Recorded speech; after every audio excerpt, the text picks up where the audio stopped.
Early November, the Coal Board went on the offensive. They targeted the Hatfield picket line that no one had crossed since August. Quietly, the Coal Board contacted men they thought might be ready to crack. Terry Stalgis was one of them. The circumstances was I'd just got divorced. I'd just bought myself a little boat and that had emptied my bank account.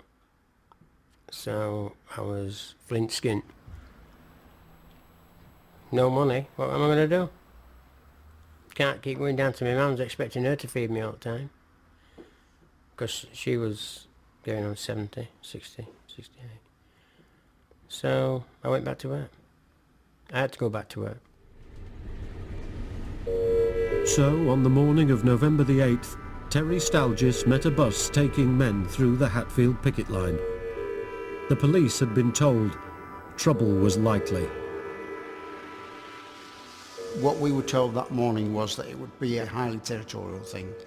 I expected that if there'd been no police in the intervening period between the August and November, that we would be highly resisted.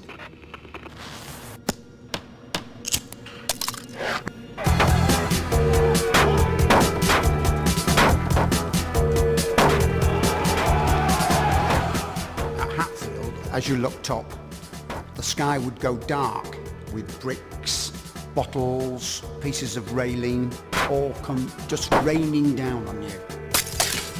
I was in the miners' strike for most of the 12 months, and these 2 days will always stand out in my mind, completely different in the level of intensity, in the level of violence, the missiles, the sheer determination. When the bricks started flying in this direction, we had 2 tin picket huts here. And I can remember us diving into them and blocking the entrance so that the police that were stood here couldn't dive in it as well with us. You know, they weren't having any of that.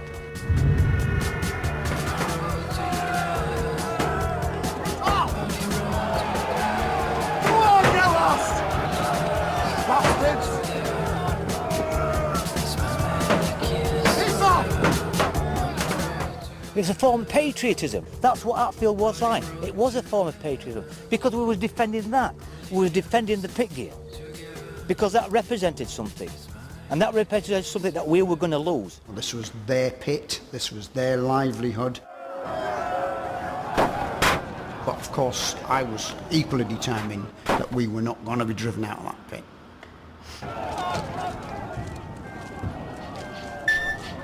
Mounted police charged through the village streets. They were met with a hail of stones and catapult shots. The police responded with mobile patrols.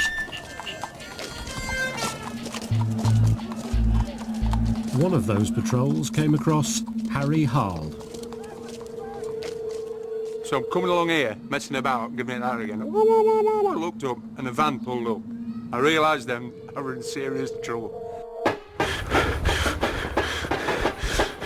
You're a picket, no excuses, you're getting some clog. I slipped and went down. One of the most horriblest feelings you can ever want, with a van load of coppers chasing you. They were thumping me, but they weren't hitting me with truncheons. They were hitting me with fists like that, down on top of me.